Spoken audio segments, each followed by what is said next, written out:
Oi, amores, tudo bem? Resolvi gravar aqui pelo meu celular, porque meu computador resolveu uma hora dessa do campeonato parar. Mas tudo bem. Como nós estamos cuidando da matéria de prescrição e decadência, eu vou continuar a nossa matéria no artigo 202 do Código Civil, notadamente quando fala acerca da interrupção da prescrição, né? Quando zera a prescrição no inciso 2º 202, quando diz que por protesto judicial, e o inciso 3º está dizendo por protesto cambial. Bom, vou iniciar falando do protesto cambial, que é o protesto feito no cartório, tá? O que é o protesto? O protesto é o meio pelo qual, quando a pessoa não te paga, você chega até o cartório com aquele título de crédito, tá? Com aquela certeza de que irá receber aquele montante, aquele valor. E aí você pede para o cartório te auxiliar nessa cobrança, tá? E quando você, credor, faz isso, interrompe o prazo prescricional, certo?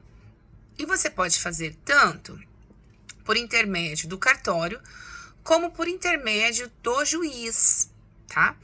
E aí o juiz, a gente chama isso de protesto judiciário, certo?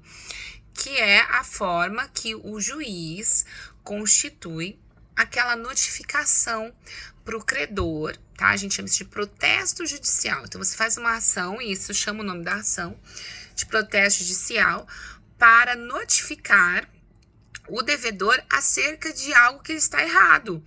Ao invés, por exemplo, de você entrar com uma ação de despejo para notificar o locatário que ele está em atraso, você entra com protesto judicial, dizendo que ele está em atraso durante 5 meses, tá? E a partir do momento que existe esse protesto, interrompe o prazo para o ajuizamento da ação de despejo, certo? Tudo bem? Muito bem. Inciso 4º está dizendo do 202, pela apresentação do título de crédito em juízo de inventário ou concurso de credores. Aqui é o seguinte, pessoal. Inventário é um procedimento judicial especial, tá? Que vocês verão no decorrer do curso. Nós podemos ter ou inventário ou arrolamento, que é um procedimento que o de cujos vai conseguir sistematizar todos os bens, e aqui incluindo bens móveis e imóveis, ou seja, dívidas, né? Incluindo aqui, obviamente, para os seus herdeiros, em que cada um vai ter a sua cota à parte respeitada, porque é um procedimento judicial ou extrajudicial via cartório que tem força de fé pública, né? Então, isso é muito interessante nós concluímos sobre isso, porque todos os bens, dívidas, o que tiver em nome deste herdeiro vai ser transmitido, em nome desse de cujos, vai ser transmitido aos herdeiros, respeitando a ordem de vocação hereditária, a ordem de sucessão estabelecida pela legislação. Pois bem, o que está querendo dizer aqui o legislador no artigo 202, inciso 4º? Quando o credor dá posse daquele título de crédito, então vamos dizer, por exemplo, eu estou com cheque, eu credor, e o devedor veio a óbito. O que eu tenho que fazer? Eu tenho que entrar com uma ação de cobrança contra esse devedor. Quando eu apresento este título de crédito, seja no inventário ou na falência, este ato interrompe o prazo prescricional para cobrança, tá? Do montante ali estabelecido. Então, quando você apresenta ao juízo universal, ou seja, à falência, este título de crédito, ou a questão do inventário, né?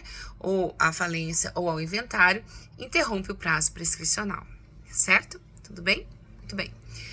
Inciso 5º, por qualquer ato judicial que constitui mora o devedor.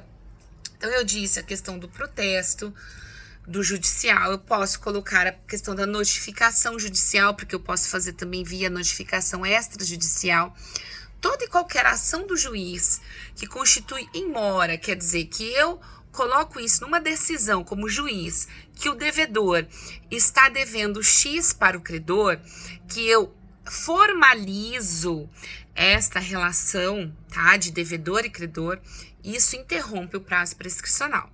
Lembrando bem que essa interrupção só acontece uma única vez, certo? E o inciso 6º diz a nós, por qualquer ato inequívoco, ainda que extrajudicial, que importe reconhecimento do direito pelo devedor. Pessoal, esse inciso vocês têm que ter toda a atenção do mundo, haja vista que é o único em que o legislador contempla a hipótese do devedor. O devedor reconhece, tá? Ainda que no meio extrajudicial, que ele está devendo. E este reconhecimento, por qualquer meio, interrompe o prazo prescricional.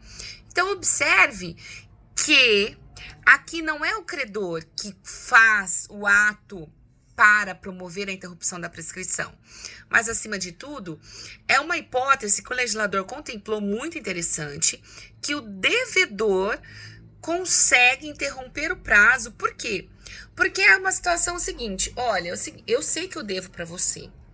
Eu vou aqui assinar um reconhecimento de confissão de dívida e este reconhecimento vai fazer com que aquele prazo prescricional zere. Começa a contar de novo, tá?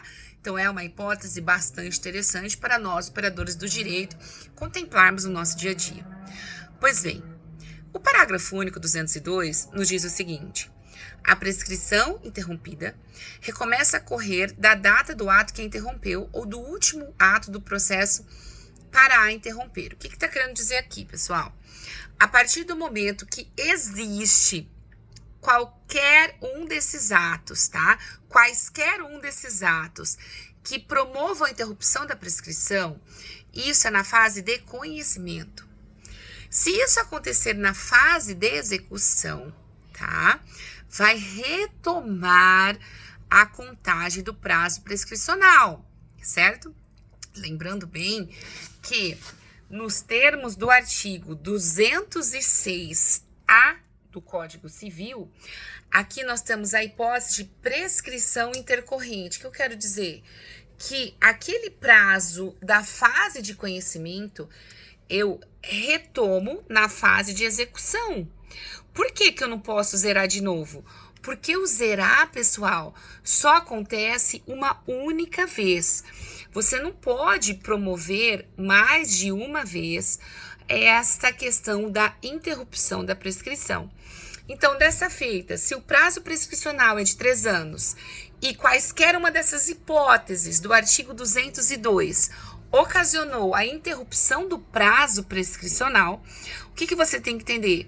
Que na fase de execução, que é a fase de adimplemento da obrigação, né? Então, é o momento em que o credor vai conseguir receber o que a ele é de direito, não é possível uma nova possibilidade, tá? Não é possível uma nova incidência de interrupção do prazo prescricional, certo até aqui? Muito bem. Então, dando continuidade, pessoal, nós estamos agora no prazo, na disposição do artigo 203, porque o prazo vai começar a partir do 206, tá? 205, 206. Então, vamos lá para o artigo 203 do Código Civil. Dizendo que a interrupção, ela pode ser interrompida, quer dizer, a prescrição, pode ser interrompida por qualquer interessado. Quem seria o interessado? Interessado do credor, tá? Quem vai interromper, pessoal, aqui é o credor. Por quê? Porque eu tenho mais, né? Ó, minha cachorrinha. Eu tenho mais tempo de buscar o acesso à justiça quando eu interrompo o prazo prescricional. Certo até aqui? Muito bem. Então, seria qualquer interessado nesse sentido. Sendo credor, é permitido promover quaisquer um dos atos do artigo 202 do Código Civil. O artigo 204, pessoal, é um artigo de extrema relevância, porque você tem que fazer um contraponto com o artigo 201 do Código Civil. Lembrando que o artigo 201 dispõe acerca da suspensão do prazo prescricional. E ali nós vimos em sala de aula que a suspensão do prazo prescricional é quando o relógio, quer dizer, o lapso de tempo, ele para, ele não zera. E aí, quando existir a incidência de quaisquer das hipóteses de suspensão, eu retomo da onde parou o relógio e aí eu conto a diferença, né? E o que nós vimos em sala de aula é que quando estiver mediante solidariedade dos credores, só vai estender aquela condição suspensiva ao outro credor se a obrigação for indivisível. Isso você tem que estar sedimentado aí na sua mente, tá? Quando você ler o artigo 204, pessoal, você tem que entender que agora nós estamos em interrupção do prazo prescricional. Quer dizer que ao invés de parar, eu vou interromper, eu vou zerar o prazo prescricional. E ali existem algumas disposições que merecem uma atenção especial nós como juristas. Vejam só, a interrupção da prescrição por um credor não aproveita os outros. Ok, que até aí tá tudo igual à suspensão, porque é cada um no seu quadrado. Tanto as hipóteses de suspensão como de interrupção, pessoal, são hipóteses personalíssimas. Quer dizer, não estende, vai realmente de pessoa a pessoa, tá? Muito bem. E aí o legislador continua. Semelhantemente, a interrupção operada contra o codevedor ou seu herdeiro não prejudica os seus coobrigados. Lembrando que toda ação tem uma reação. Se eu interromper a prescrição em favor do credor, e neste caso nós estamos diante, tá, de credores, eu não estou falando de solidariedade no caput do 204. Eu estou falando de credores, sem a solidariedade. Lembrando que a solidariedade tem que estar expressa no problema, ou no caso em que você vai analisar, tá? Então, quando eu tenho mais de um credor, independente da solidariedade, é cada um no seu respectivo quadrado. Se eu, credor, promover a interrupção da prescrição, lembrando que o único caso que o devedor interrompe a prescrição é quando ele mesmo reconhece a dívida, tá? O restante incide nas hipóteses que nós vimos do artigo 202, tá? Então, neste caso aqui, pessoal, quando existe mais de um credor sem ser solidário, se um credor interrompe, não vai beneficiar o outro e também não vai prejudicar o outro devedor, certo? Desculpem, acabei aqui engasgando com a saliva. Muito bem. Agora, se você olhar o parágrafo 1º, o legislador continua o raciocínio quando entramos em solidariedade. E aí existe essa distinção entre interrupção com solidariedade e suspensão com solidariedade.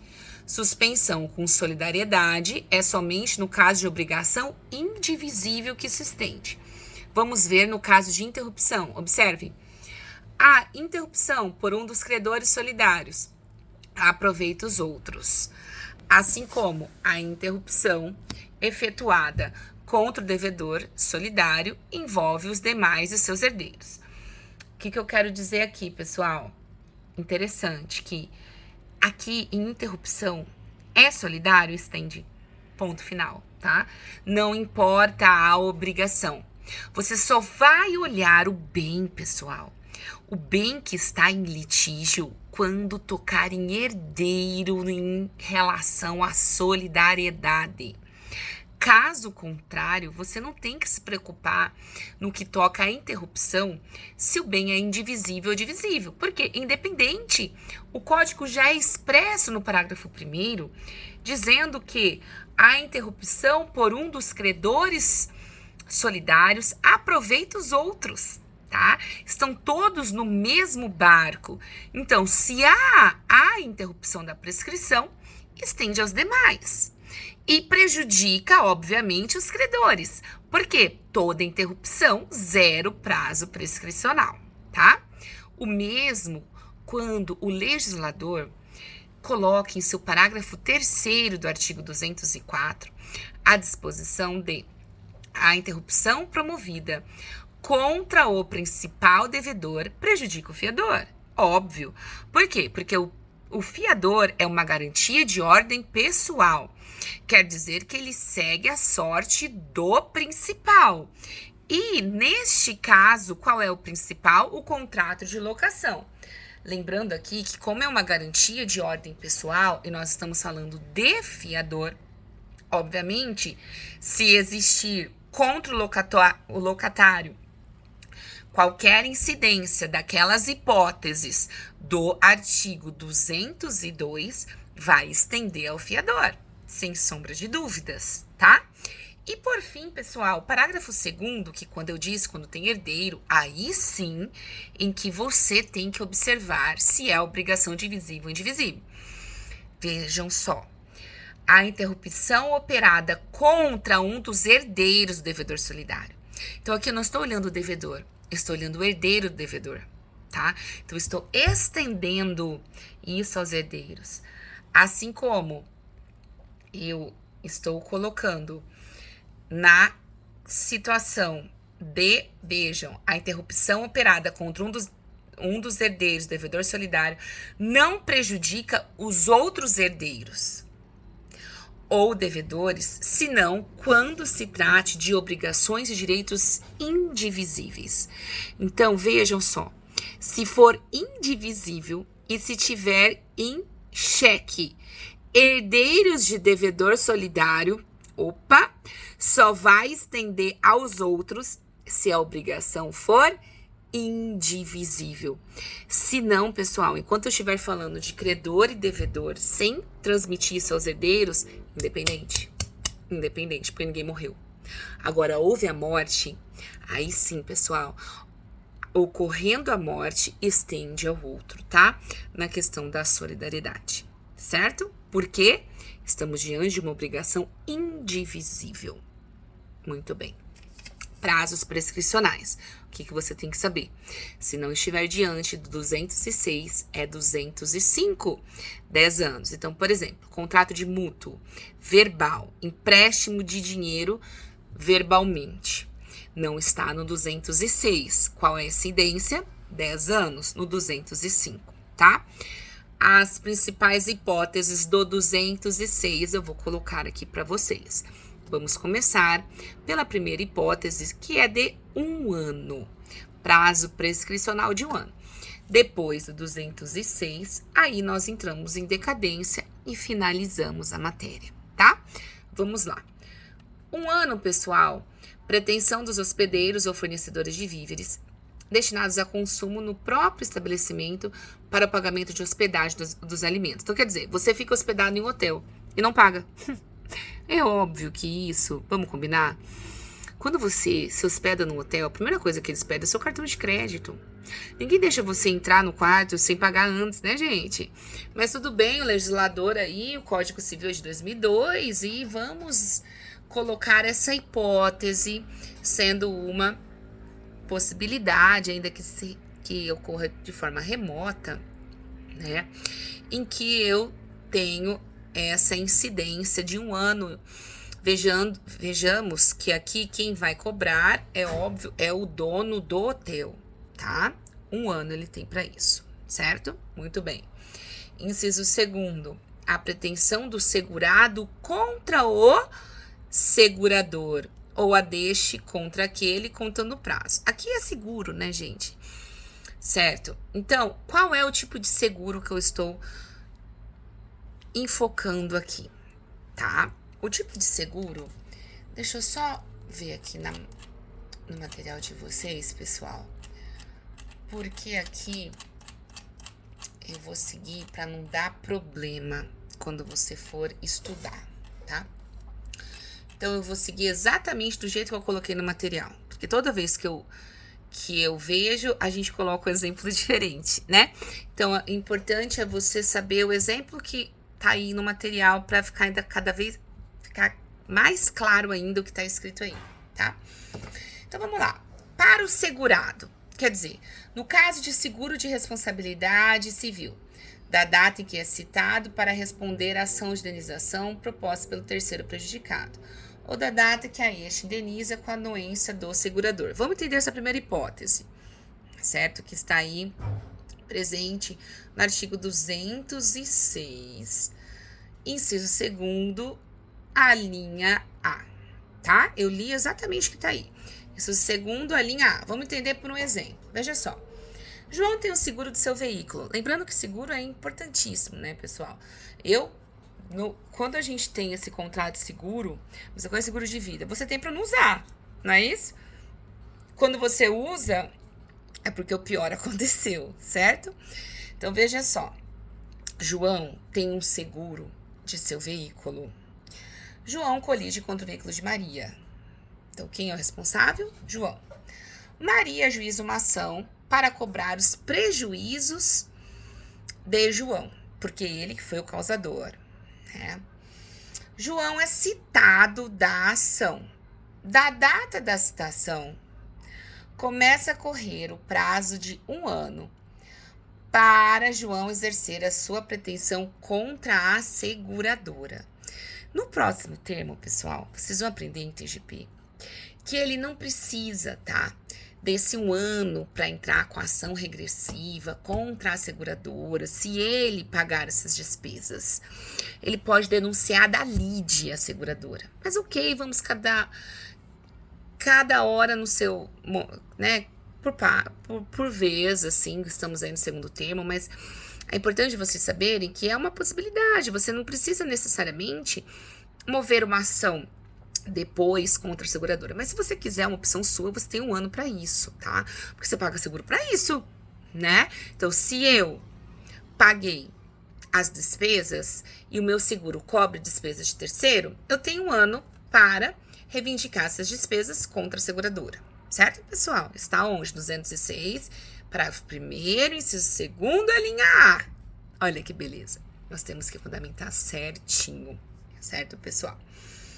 Aí, nós, continuando, nós temos que, quanto aos demais seguros, vamos supor que é o seguro de incapacidade na súmula 278 do STJ, isso a gente falou em sala de aula, você só vai começar a contar o prazo prescricional a partir da ciência inequívoca da incapacidade, tá, gente? Que a gente chama de accionata, né? Nos termos do 199. Então, é a partir deste momento que nasce a você a pretensão, tá? Se for seguro, obviamente, de incapacidade, sem abraçar aí o seguro de responsabilidade civil, tá? A linha C dessa questão que eu coloquei aí no material de vocês é o seguinte, não está aí contemplado, tá? Porque o inciso 2º do 206, parágrafo 1º, só coloca quanto aos demais seguros da data da ciência do fato gerador, que vai de encontro à súmula 278.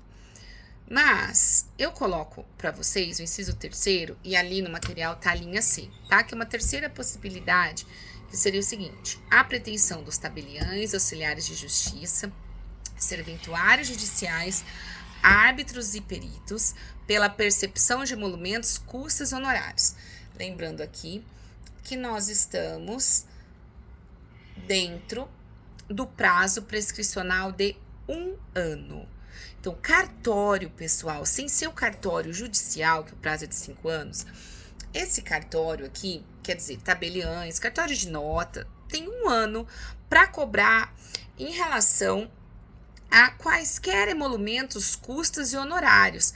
Isso também é muito difícil, viu, gente? Muito difícil. Você não sai de um cartório sem pagar as despesas atinentes que você buscou ali. Vamos supor, uma autenticação de documentos. Você sai sem pagar, né? Eu, particularmente falando, nunca vi essa hipótese, certo, pessoal? Mas, como o legislador contempla aí No 206, inciso 3º do parágrafo 1º, né? Então, é uma possibilidade bastante interessante para ser considerada, tá? Principalmente em provas de concurso. Inciso 4º está dizendo o seguinte: a pretensão contra os peritos pela avaliação dos bens que entraram para a formação do capital da sociedade anônima, contada a publicação da ata de assembleia que aprovar o laudo. Sociedade anônima, vocês verão lá para frente no curso com o professor João Paulo. São espécies de pessoa jurídica. Comigo, vocês viram no primeiro termo que existem pessoas jurídicas. Nós não aprofundamos. Nós só falamos a base da PJ. Criação, quando é pessoa de direito privado, PJ de direito público, administração de associação, de fundação, né? Então, aqui nós não temos o mergulho nessa matéria de PJ de sociedade anônima. Mas, lembrando bem que o legislador coloca essa hipótese de prescrição de 1 ano de quem? A pretensão, tá? Contra os peritos. Por quê? Porque quem ficou prejudicado? O sócio na formação de sociedade anônima, que para o capital da sociedade anônima é indispensável um perito que avalie este bem, que vai integralizar o capital desta PJ, certo? Se eu tenho avaliação errônea do perito, os credores / sócios têm 1 ano para judicializar contra esse perito do prejuízo que eles sofreram, certo? Por quê? Porque foi aprovado um laudo e teve prejuízo em relação à formação dessa pessoa jurídica, tá? E o último inciso de 1 ano, pessoal, está dizendo a pretensão dos credores não pagos contra os sócios ou acionistas, os liquidantes, contados o prazo da publicação da ata de encerramento da liquidação da sociedade. Então, é assim, lá no artigo 51 do Código Civil, a sociedade, tá, vai ser extinta. Não estou nem falando de falência aqui.